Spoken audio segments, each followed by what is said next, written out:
देखिए बच्चों, आज का हमारा चैप्टर है पार्ट 9 लघुत्तम समापवर्त और ये है क्लास 4 सब्जेक्ट मैथ्स। इसको इंग्लिश में बोलते हैं लीस्ट कॉमन मल्टीपल। तो इससे पहले हम पढ़ चुके हैं। देखिए, इससे पहले जो चैप्टर था, अगर ना देखा हो इसकी वीडियो जो देख लें, तभी ये चैप्टर बहुत अच्छे से समझ में आपको आएगा। उसमें मैंने आपको अपवर्त क्या होते हैं, यानी मल्टीपल क्या होते हैं, वो सारा उसमें बताया गया है। तो उसको देखना बहुत ज़रूरी है, उसके बाद इसको आप लोग देखें।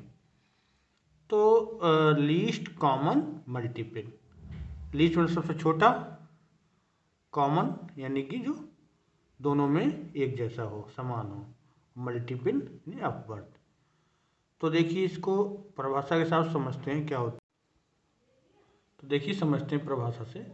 इन दो या दो से अधिक संख्याओं का लघुत्तम समापवर्त यानी लासा क्या होगा भाई, छोटी छोटी संख्या हो जो उन संख्याओं से पूरी पूरी विभाज्य होता है। जैसे मान लीजिए दो संख्याएं 6 और 9 हैं, ठीक है। इनका लासा क्या होगा, 18। क्यों होगा? क्योंकि देखिए, इन दोनों से पूरा पूरा विभाजित भी हो जाएगा 6 और 9 से, और सबसे इन दोनों से विभाजित होने वाली सबसे छोटी संख्या है विभाजित तो 12 भी हो जाएगा, लेकिन दोनों से नहीं होगा, एक से होगा, ठीक है। तो और 18 के अगर आगे बढ़ेंगे तब हो जाएगी विभाजित, लेकिन 18 से पहले कोई भी संख्या हमारी ऐसी नहीं आ रही है जो इन दोनों से पूरी पूरी विभाजित हो जाए, इसलिए लासा क्या होगा, 18 होगा। समझ गया? दूसरी भाषा में ये है, देखिए या करके, दो या दो से अधिक संख्याओं का लासा दी हुई सभी संख्याओं का सबसे छोटा अवयनिष्ठ अपवर्त होता है। इन दो संख्याएं जो दे रखी हैं वो संख्याएं हो गई। सबसे छोटा, समझ गए? उभयनिष्ठ का मतलब जो दोनों में समान हो, इन कॉमन हो। अपवर्त जानते ही हैं आप लोग, बता चुके हैं पिछले। तो सबसे छोटा जो अपवर्त होता है और कॉमन होता है वो क्या होता है, हमारा लासा होता है। जैसे यहाँ बताया, देखिए 6 है, 6 के देखिए हमने अपवर्त निकाल लिए, समझ गए। ऐसे 9 के अपवर्त निकाल लिए। तो सबसे छोटा अपवर्त देखिए कौन सा हो रहा है, तो दोनों में समान हो, 18। समझ गए? इसके आगे बढ़ेंगे तो 36 भी कॉमन होगा, लेकिन वो छोटा नहीं होगा, उससे पहले हमारा 18 आ चुका है। तो दोनों का लासा क्या हो जाएगा, 18 हो जाएगा, ठीक है। अब देखिए, इसको करते हैं, समझ तो गए अब लासा क्या होता है। अब इसको निकालते कैसे हैं, चलिए इसको देखते हैं। देखिए, एक चीज़ और है, मतलब सहअभाज्य संख्याएं हों तो सहअभाज्य संख्याओं का लासा, सॉरी ये रखे संख्याओं, ठीक है। सहअभाज्य संख्याओं का लासा क्या होगा, उनका गुणनफल होता है, ठीक है। जैसे 4 और 5 क्या सहअभाज्य संख्याएं हैं, तो इनका लासा क्या होगा, दोनों की गुणा कर दें, 4 पंजे 20 निकल। उस तरीके से भी आएगा, आप इनका अलग अलग अपवर्त निकाल लें फिर भी 20 ही आएगा, लेकिन उतना लंबा करने की जरूरत नहीं है। अगर दोनों सहअभाज्य संख्याएं हैं तो क्या कर लें, उनका गुणा कर लें और वो लासा निकल आता है। अच्छा, इसके बाद आती है हमारी अभ्यास। चलिए अभ्यास सवाल करते हैं। तो ये देखिए, पहला सवाल है, निम्नलिखित संख्याओं का लासा ज्ञात करो। तो का खा गा दे रखे हैं, तो उसमें देखिए हम करते हैं इसको, पहला काखंड करते हैं इसका। देखिए बच्चों, इसका पहला काखंड था 2436 का लासा निकालना। तो क्या करें, देखिए वैसे तो कई सारी विधियां हैं, लेकिन कक्षा 4 में केवल हम इसमें क्या करेंगे, अपवर्त निकालने के बाद इसका लासा निकाल लेंगे। तो देखिए, हमने अपवर्त निकाल लिए 24 के, 24 की 1 से गुणा पहला अपवर्त आ गया, 2 से दूसरा अपवर्त, 3 से कर लिए तीसरा अपवर्त, और भी निकाल सकते हैं, ठीक है। ऐसे दूसरा 36 है, इसका देखिए पहला अपवर्त 36, दूसरा 72, ठीक है, 2 से गुणा करके। तो हमें देखिए जहाँ पर भी समान अपवर्त मिल जाए तो वहीं पर रोक देंगे। देखिए इसमें 72 आ गया, इसमें 72 आ गया, तो हमें सबसे छोटा और समान अपवर्त मिल गया, तो इसके मतलब ये क्या हो जाएगा, हमारा ये लासा हो जाएगा। तो यहाँ लिख देंगे लासा बराबर 72। समझ गए? देखिए बच्चों, ये पहले है खाखंड, 12, 36, 54 का लासा निकालना है। तो हमने 12 के देखिए सारे अववर्त निकाल लिए, ठीक है। इसी प्रकार देखिए 12 के 1 से पहला अववर्त, 2 से गुणा कर दूसरा अववर्त, 3 से गुणा कर तीसरा अववर्त, 4 से गुणा कर 4 चौथा, 5 से पाँचवा, 6 से छठा, इस तरीके 9 तक निकाल लिए। और भी निकाल सकते हैं, कुछ जरूरी नहीं तो निकालना, और कम रह जाते हैं तो और भी निकालने पड़ेंगे। जैसे अब फिर 36 के निकाल लिए, पहला 36, दूसरा 72, तीसरा 3 से गुणा करके तीसरा आ गया। देखिए 108 हमें मिल गया, तो इसके और आगे करने की ज़रूरत नहीं है। इसी प्रकार से 54 के निकाल लिए बट 54 के 1 से 54 एकदम 54, 2 से गुणा करके 108। तो देखिए ये भी आगे ही कॉमन आ रहा है, 108 आ रहा है, तो इसके भी और निकालने की ज़रूरत नहीं है। तो क्या करेंगे देखिए, लिख देंगे एक बार इनके सब बढ़ 36 और 48, 60, 72, 84, 96 और 108। 36 के ऊपर सारे क्या हो गए, 36, 72, 108। ऐसे 54 के हो गए 54, 108। तो 108, 108, 108 सब में एक जैसा है, तो लासा क्या हो जाएगा हमारे यहाँ से 108। समझ गए। तो मेथड तो ये बड़ा हो रहा है, लेकिन कक्षा 4 में आपका यही दे रखा है, क्योंकि ये आसान तरीका है, इसलिए इस तरीके से हम इस यहाँ पर लासा करेंगे। अच्छा, एक गाखंड बचा, आप लोग खुद कर सकते हैं, बहुत आसान है।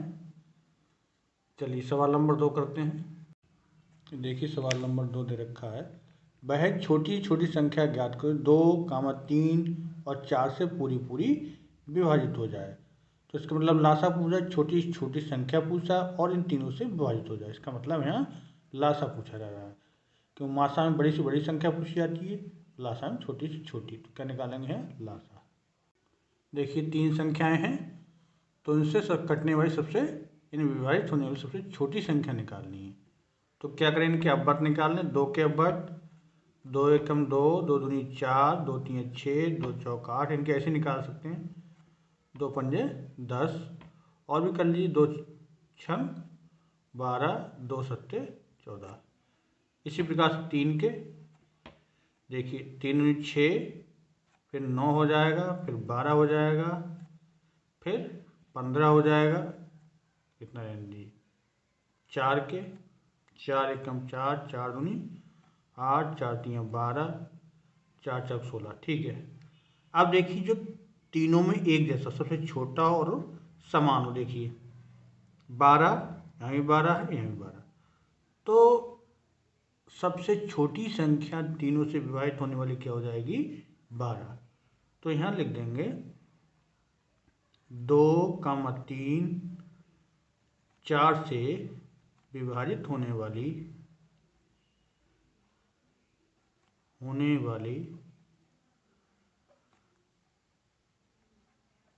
सबसे छोटी संख्या, यही लासा बताया था मैंने, लासा की परिभाषा बताई थी, वो भी यही थी। कितनी हो जाएगी 12। समझ गए, आसान है बहुत। अच्छा चलिए अगला सवाल करते हैं।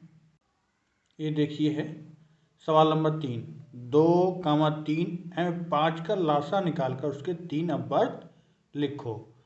तो इसका लासा हम 2 तरीके से निकाल सकते हैं। देखिए एक तो ये क्या है, तीनों सहवास संख्याएं हैं, समझ गए। तो या तो इन तीनों गुणा कर दें तो हमारा लासा निकल आएगा। तो 2 की 3, 2 3 6, 6 पंजे 30, लासा 30 आ गया। या और दूसरा तरीका क्या है, इनके अलग अलग सबके अववर्त निकाल के जो कॉमन होगा सबसे छोटा, तब उस तरीके से निकाल सकते हैं। ठीक है, लेकिन क्या है, गुणा करने वाली तरीका आसान है और छोटा भी है, तो उस तरीके से हम इसका लासा निकाल लेंगे। लासा निकाल लेंगे और उसके 3 अववर्त लिखना है। चलिए करते हैं इसको। 2, 3 और 5 का लासा क्या होगा, तीनों सहवास संख्या है तो तीनों की गुणा कर देंगे।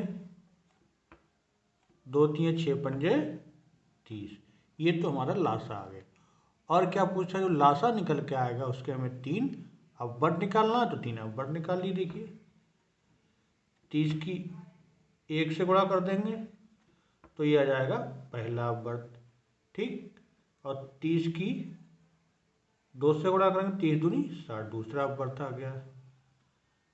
30 की 3 से गुणा कर देंगे, 30 3 90, 30 अपवर्त, 3 अपवर्त हमारे आ गए, यही पूछ रहा है। ठीक है, तो यहाँ लिख देंगे 30 के 3 अपवर्त बराबर क्या हो जाएंगे, 30, 60, 90। ठीक हो गया ये। अच्छा, अब एक लास्ट सवाल होता है, सवाल नंबर 4, उसको भी देखते हैं। देखिए बच्चों, सवाल नंबर 4 है, निम्नलिखित सह अवाच्य संख्याओं का लासा ज्ञात करो। ये बहुत आसान, मैंने क्या बताया था, सह अवाच्य संख्याओं का लासा निकालने के लिए उनकी आपस में गुणा कर देते हैं। तो इनका लासा देखिए क्या होगा, 7 गुणा 5 कर दे, कितना हो जाएगा 35। इसी प्रकार से इसका लासा क्या होगा, 9 गुणा 13, 13 नियम क्या होता है 117 हो गया। इसी प्रकार से गाखंड है, इनका लासा क्या होगा, 15 गुणा 19, गुणा कर लेते हैं। देखिए 19 पंजे 95 का 5, 19 से कम 19, और 9 क्या हो गया 28, 285। ये इनके लासा हो गए। तो आप लोग समझ गए हो किस प्रकार से हम लासा निकालते हैं। कक्षा 5 में जाके हम इसकी और भी विधियाँ पढ़ेंगे, किस तरीके से लासा और निकाला जाता है और विधियों से। ठीक है, एक तो एक बहुत छोटी सी विधि थी, स्टार्टिंग थी लासा की, और क्या लासा होता है और क्या व्रत होते हैं ये आप लोग सीख गए होंगे। और अगली कक्षा में आप इसकी और भी विधियाँ पढ़ेंगे, और इसी के साथ ये अभ्यास समाप्त होती है। चलिए मिलते हैं अगले अभ्यास में।